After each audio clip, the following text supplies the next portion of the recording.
Day my life as burikot. Ay, sindising ko naman inuun. Oh, what's up guys? Naarapod ta sa tong adventure.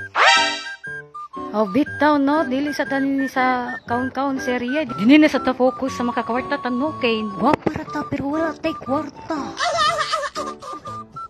So no, as you can see, nagmotor mi dana kay paadto mi sa Cagayan. Kay namin magpataog sa mo sa wifi no. Automatic sutoy dahil mis Cagayan no. So no, uban ako kung bana no, gwapo sa lingasag. So fast forward day no, niabot na gidata sa Cagayan diha. Nami naglangan-langan na guys, kay nakapalit na may gamit. Oh, matik kayo ba? Kapalit na gamit. Uli na din sa balay. No, wa na'y laag, wa po'y date nga makita. Matod pa sa kumbana, wa na'y date love.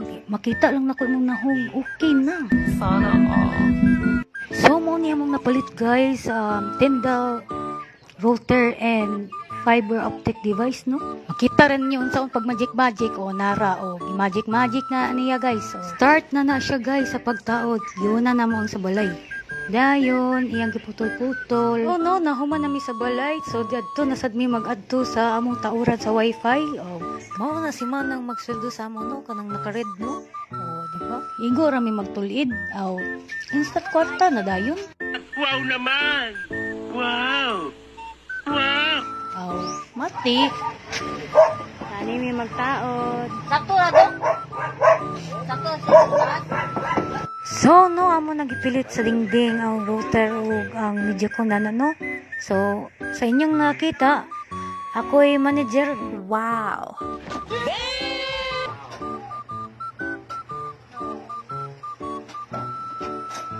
Pagkamayo bangid kayo na akong magtrabaho, akong bana di ay. So, na nata sa tong last part na pag-sit up, no? Magbutang namin na nag-SSID name o iyang password.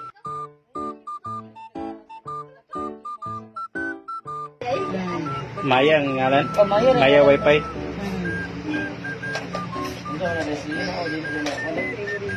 Password. After that, pag makakita na gani kag na-check, automatic na wifi. So, maura to and thank you for watching. Bye-bye!